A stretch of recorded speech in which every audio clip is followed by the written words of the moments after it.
ثم افيكاسيتي، ثم روندمون نتاع الملاعبيه هذوما، وكما قال توا امين اذا كان يزيد يمشيو دو تروا جورني اخرين نتمناو احنا الترجي رجيس الاولمبي الباجي باش يزيد تحلى البطوله. وحاجه وايضا فريده من نوعها، الشبيبه سامحني، حاجه يغيروا المدرب ويقعد هو الاداء بالضبط. خرق العاده معناها، فهمت؟ يقعد هو الاداء. باهي يعطيك الصحة كابتن. نمشيو للكلاسيكو، كلاسيكو اليوم اللي دار في أولمبي سوسة بين النجم الرياضي الساحلي والترجي الرياضي التونسي. لكن قبل ما ندخلوا في الكلاسيكو هذا حوار مع لاعب العب في النجم الرياضي الساحلي وأيضا في الترجي الرياضي التونسي.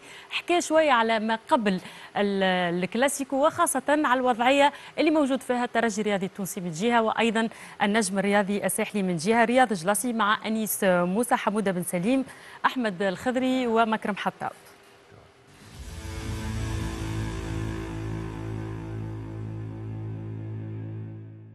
كلاسيكو 3 نوفمبر 2024 بملعب أولمبي سوسة بين الإتوال والترجي يجي في ظروف متشابهة على مستوى تراجع النتائج من جهة وتغيير الإطار الفني بعد قدوم محمد المكشر في النجم واسكندر القسري في انتظار التعيين الرسمي لمدربه.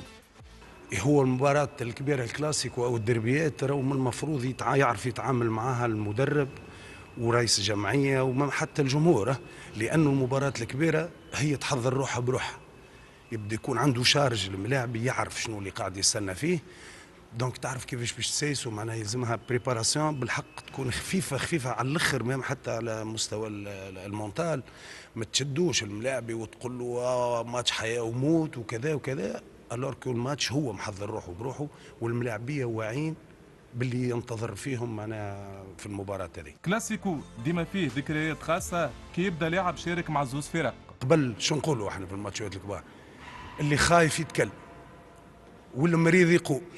اليوم راهو 11 ضد 11، جهدك يا علاف رجال، الناس كلها لازمها تكون رجال. معناها نجموا نحفزوا رواحنا احنا ملاعبيه وربحنا برشا ماتشات، لا تكنيك لا فيزيك ولا تكتيك ومام حتى لي بريباراسيون مونتال لا حتى شيء.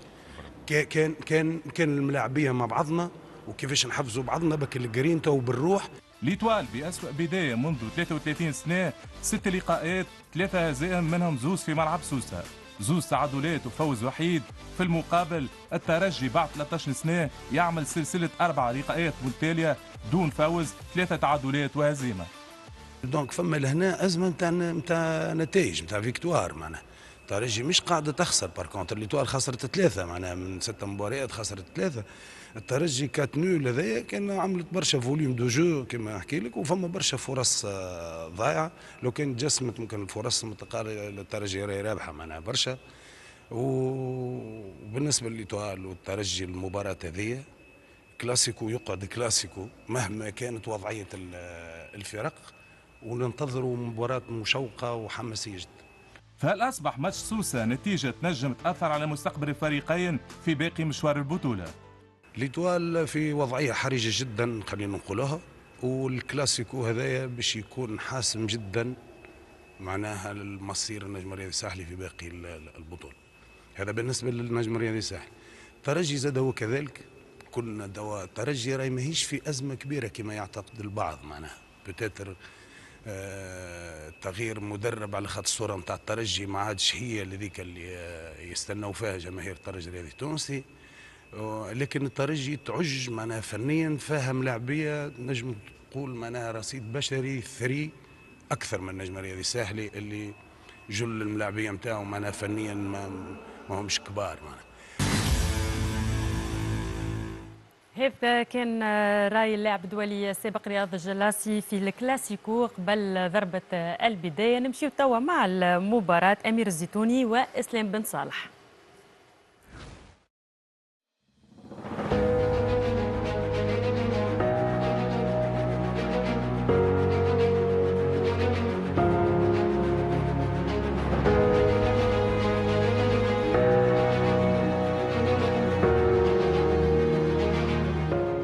النجم الساحلي الترجي رياضي في كلاسيكو بمعطيات وظروف ما تعودهاش الفريقين.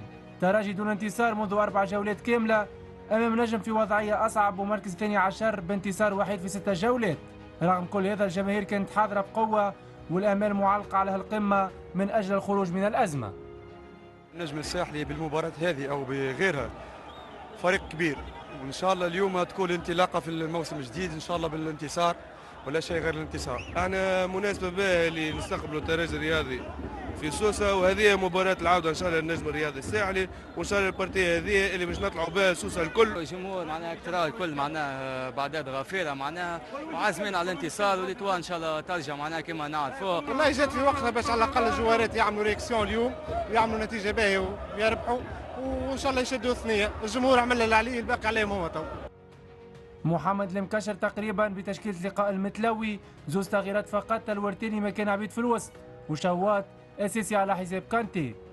في المقابل اسكندر القصري يجري 5 تغييرات كامله في تشكيلته، رودريغيز اساسي امام ساس والبليلي، وجلاسي في مواجهه فريقه السابق يعوض توغاي الغائب في المحور. وشوط اول كان فنيا اقل من المتوسط، انطلق برتم بطيء رغم المحاوله المبكره للنجم الساحلي منذ الدقيقه الثانيه وتوزيعة النوالي اللي دخل فيها حمزه جلاسي امام القروي. ننتظروا بعد ربع ساعه كامله باش نشوفوا ترجي في مناطق منافسه، البليلي رودريغيز والدفاع يحط كره في الركنيه.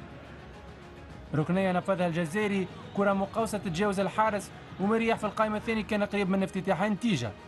ليتوال ترد الفعل بسرعه، توزيعه طويله في اتجاه الشماخي في وضعيه مناسبه للتسديد، يتباطأ وبن حميده يتدخل قبله ويبعد الخطر. فرصه باش نشاهدوا بعد 20 دقيقه من اسوأ ما نجموا نشاهدوا في مقابلات كبيره، مستوى فني رديء ولعب سلبي من الجهتين، بناء بطيء للعب، تمريرات خاطئه، كرات ضايعه في وسط الميدان وخوف من المجازفه بلعب الهجوم. ينضاف لهم التنفيذ الكارثي للكرات الثابته العديده اللي توفرت للفريقين. في خضم هذا الكل محمد المكشر يخسر نسيم هنيد للاصابه ويعوض بزياد بوغطاس. ال5 دقائق الاخيره من الشوط تحرك فيها هجوم النجم وخلق الخطر على مرمى مميش في اكثر من مناسبه. مميش اللي تدخل فيها الكره قبل في راس شوات اثر راسيه الشماخي، ثم يدخل مره اخرى بعد تمريره ممتازه من الورتيني في اتجاه القروي اللي يخسر انفراده ويضيع كره وجه لوجه مع حارس الترجي، عمليه رفع على اثرها المساعد وائل حناشي رايه التسلل. اخر كرات الشوط كان مصدرها رقي العواني، التوغل والتوزيع في القائم الثاني ورأسية الشماخي ما كانتش مؤثرة. و45 دقيقة تنتهي على إيقاع جيد لكن بتعادل سلبي. ما تنجمش اليوم الضغط الكبير اللي مسلط سواء منا ولا منا باش تشوف مستواه، لكن حسب رايي الفريق نتاعنا في الشوط الاول كان فريق محترم جدا، قدمنا شوط اول محترم جدا، معناتها تقريبا الترجي 0 فرصه في الشوط الاول. مش برشا لاعب، معناها احنا اون اسي دو مترو بالون تاع حابين نحطوا كره في القاعه ونلعبوا لي تريونغيلاسيون لي معناها لي كومبينيزون نحلوا على الاطراف. بتاتر ميتون الاول ما كناش جاهزين 100%. الفريق المنافس معناها ضغط برشا، خلق فرص. الشوط الثاني بدا بقوه ومطالبه بضربه جزاء في اول عمليه للنجم بعد كره بين بن حميده والغدامسي. الحكم يطلب مواصله اللعب ويرفع الورقه الصفراء في وجه محمد المكشر للاحتجاج.